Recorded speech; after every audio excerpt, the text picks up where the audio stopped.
EPFO విషయంలో కేంద్ర ప్రభుత్వం కీలక మార్పులు చేసింది. పలు నిబంధనలు, నియమాల్లో మార్పులకు తాజాగా శ్రీకారం చుట్టింది. ఇప్పటివరకు ఉన్న పథకాల్లో ఒకేసారి భారీ మార్పులు చేసింది. ఇప్పటివరకు ఈపీఎఫ్ 1952, ఈపీఎఫ్ 1995 పథకాలు ఉండగా, వీటి స్థానంలో కొత్త పథకాలను కేంద్ర ప్రభుత్వం ప్రవేశపెట్టింది.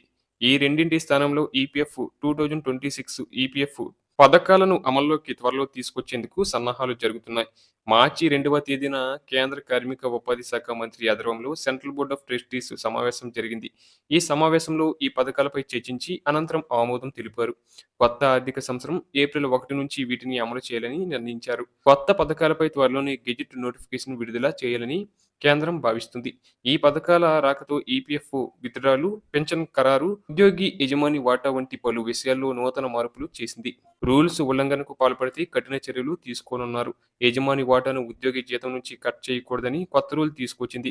అలాగే ఈ వాటాను ఉద్యోగి నుంచి వెనక్కి తీసుకోకూడదని తెలిపింది. ఇలాంటి చర్యలకు పాల్పడితే కఠిన చర్యలు ఉంటాయని ఈపీఎఫ్ఓ హెచ్చరించింది. మరోవైపు పీఎఫ్లో కనీస నిల్వ 25% ఖచ్చితంగా ఉండాలి. మిగిలిన 75% ఎప్పుడైనా ఉద్యోగులు విత్డ్రా చేసుకోవచ్చు. ఈ 25% ఉద్యోగం మానేశాక ఎప్పుడైనా తీసుకోవచ్చు.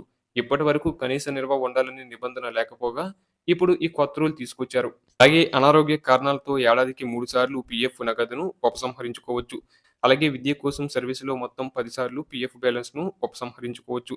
అలాగే వివాహం కోసం 5 సార్లు క్లెయిమ్ కోసం దరఖాస్తు పెట్టుకోవచ్చు. ఇక ఇంటి నిర్మాణం, ఇల్లు కొనాలన్న హోమ్ లోన్ చెల్లింపు, ఇంటి పునర్నిర్మాణ అవసరాల కోసం సర్వీస్‌లో 5 సార్లు విత్డ్రా చేసుకునేందుకు అనుమతి కల్పించారు. ఇప్పటివరకు ఇంటి అవసరాల కోసం 2 సార్లు మాత్రమే విత్డ్రా చేసుకునే అవకాశం ఉండేది. ఇప్పుడు 5 సార్లుకు పెంచారు. ఇక కొన్ని ప్రత్యేక సందర్భాల్లో ఏడాది సర్వీసు పూర్తి కాకపోయినా క్లెయిమ్ చేసుకోవచ్చు. అలాగే ఉద్యోగి దేశం విడిచి వెళ్లిపోయినా, 55 ఏళ్లు దాటినా, ఉద్యోగాన్ని మధ్యలో వదిలేసినా, ఉద్యోగం నుంచి తీసివేసిన మిగిలిన 25% కూడా ఎప్పుడైనా పొందవచ్చు.